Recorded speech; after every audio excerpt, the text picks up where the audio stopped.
Hi, I'm Dr. Noreen. I'm a research fellow at the University of Exeter Medical School. We're working with Sensory Trust, and we've had a collaboration with Sensory Trust for quite some time. We're running this day funded by the ESRC about little stories of nature and wellbeing.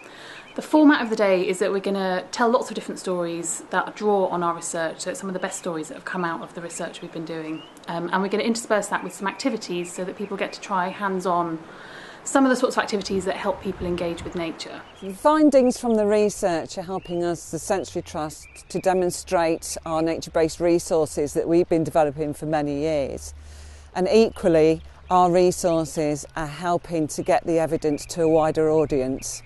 Painting by Nature is one of our activities that we use with various groups around in the community. We give everybody a stick of their choice. They use a bit of twine to attach a piece of nature to the stick, and they use this as a tool to create their image with. It's lovely because people relax into it a bit more once they feel they haven't got the pressure to make it perfect, I guess, in the same way they would with the paintbrush. And it's surprising how often there's a sense of connecting with something outside yourself, and very often that's nature, whether that's being in nature to calm down or to engage your senses. Contact with the animals or the plants is a really important part of healing for people. I'm thinking about somebody I go to see in a care home, and I sometimes wonder what I could do to do with her. And just bringing in some leaves, something from the garden, something to talk about, or even some pens or whatever.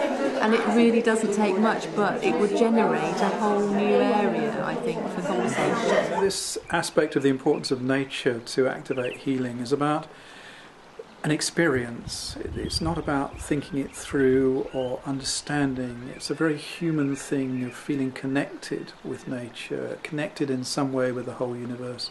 Very hard to express in language, but often a very profound and important experience that can kind of move you on and allow you to become whole again and to feel integrity within you. And that's what this is about, and the role of nature and being in nature is hugely important for that process, I think.